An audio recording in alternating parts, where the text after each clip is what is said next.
The Sign of the Cat by Sandra Haverlock. Chet, pass the fried chicken to our guests, Grandma said. My eyes lingered on the plumper pieces. I knew that after our guests served themselves, only the scrawniest parts would be left. Guests like these men knocked on our door almost every day, asking for handouts. They were hopping trains, looking for jobs. Everyone called them askers or hobos, but not Grandma. She would remind me, if your dad hadn't gotten the job at Uncle Will's shop in Florida, he could be riding the rails too. Not my dad. He dressed in neatly pressed clothes. His razor clean face smelled like Burma shave. These men wore stained, wrinkled clothes and had scraggly beards. Ray, Tony, and Sal had been the ones to knock on our door tonight. It felt strange to call grown-ups by their first names, but Tony explained, "No need for last names in Hooverville." People blamed President Hoover for our country's hard times. So Hooverville is what they called the places where hobos set up camp. Ray passed the chicken plate to me. Only a small drumstick and a tiny wing were left. Your turn, Chet, Grandma smiled. Her eyes weren't smiling, though. Worry weighed down on her like a wet woolen shawl. The days were getting even tougher. Dad sent less money each month. We bartered eggs and milk for flour and sugar. When I outgrew my shirts, Grandma sewed me new ones using feed sacks. Staring at the food, I thought of one way I could try to cheer her up. I put the drumstick onto Grandma's plate and put the tiny wing on mine. "I filled up on apples I picked today," I said, hoping she couldn't hear my stomach growl.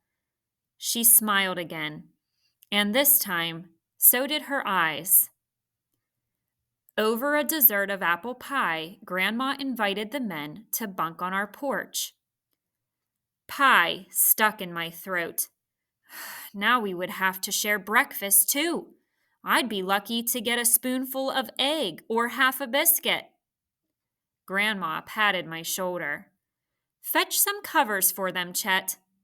I snatched quilts from the chest and marched to the porch.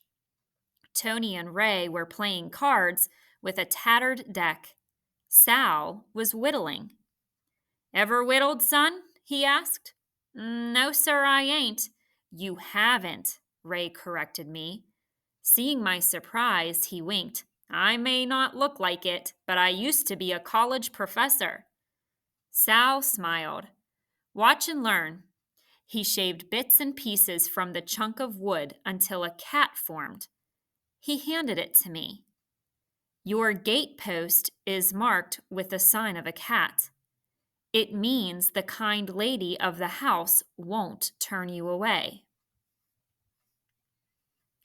That's why so many askers knocked on our door.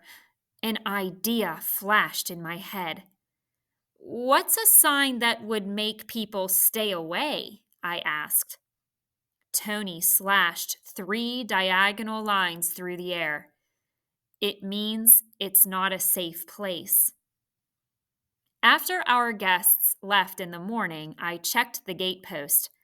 On the bottom slat, a tiny cat drawn in black coal stared at me. I scrubbed it off with Grandma's detergent, then drew the symbol Tony had shown me. That night, Grandma and I ate alone.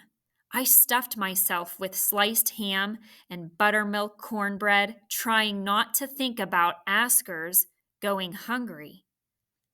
When I crawled into bed, I had a hard time falling asleep. I had eaten too much, and my thoughts kept returning to the sign on the gatepost. Part of me wanted to go outside and scrub it off, but I finally drifted to sleep. Chet, a deep voice interrupted my dreams. I cracked open an eye. Moonlight was streaming through my window. Sun. I bolted up. Even with his beard and tattered clothing, I recognized him. Dad, you're back! Yes, sirree, he mussed my hair. Uncle Will's shop closed. I hopped a dozen trains to get back home. Soon, we were digging into a midnight snack of Grandma's flapjacks. Showered and shaved, Dad looked like himself again. I wondered how many doors he had knocked on asking for food, the way Tony, Ray, and Sal had. What have you got there, Chet? Dad pointed to Sal's wooden cat sitting by my plate. A guest whittled it for me, I said, picking it up. I explained about the sign of the cat, feeling guilt wash over me again. Dad nodded, looking at me closely. I kept an eye out for those signs too. Had he seen the symbol on our gatepost? When the sun came up, I grabbed the detergent and did what I had already known I had to do. Soon the sign of the cat again announced a kind lady's welcome, and this time mine too.